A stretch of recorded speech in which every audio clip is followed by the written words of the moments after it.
半山中心城129平方南北對流嘅4房啊！今日咧我哋睇呢一套嘅話咧係一個全新裝修嘅，咁我哋過嚟首先睇翻入戶門嘅位置啊，佢係一個單邊位置啦，而且咧入門嘅話咧佢係做咗個鞋櫃啦，加上咧後邊亦都係保留咗一間房間嘅空間使用咧係去到差唔多8個平方喎，而且咧鞋櫃嘅話咧係一直連通到呢邊，非常之好用嘅。後期呢邊咧亦都可以當一個餐邊櫃使用啊哦。大廳嘅空間咧係接近有30個平方啦，做咗個橫廳嘅，而且咧我哋見到咧電視背景牆啊，同埋梳化背景啊、空調、天花全部都做好晒啦。出嚟我哋睇翻啦，我哋呢個咧係一個朝東向嘅，睇翻自己嘅一個園林小區啦、別墅景以及咧山景都係望到嘅。樓間距咧還算非常之寬闊嘅哦。陽台方面啊，呢個戶型嘅話咧，亦都係留咗個非常之稀缺嘅7米陽台啦，相當之舒服啊。咁我哋過嚟睇翻啦，呢邊嘅話咧就係我哋嘅飯廳位置啦，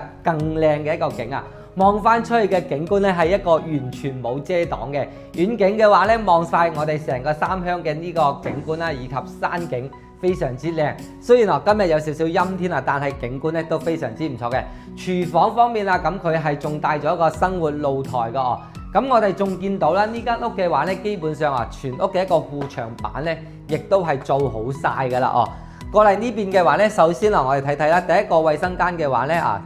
乾濕分離，同埋咧我哋嗰啲玻璃門咧已經係做好晒啦。第一間客房我哋睇翻啦，空間亦都係非常之實用嘅12個平方，而且咧景觀係完全冇遮擋嘅哦。咁對面就係我哋第二間房啦。咁呢間房嘅話咧，咁佢係連通我哋生活露台嘅，如果嫌細嘅話咧，仲可以擴展翻出去嘅，做大間房間都 OK 嘅。主人房方面我哋首先睇翻第一個套房嘅一個衛生間啦，咁佢亦都係保留翻我哋基本上嘅乾濕分離，係嗰啲做晒噶啦。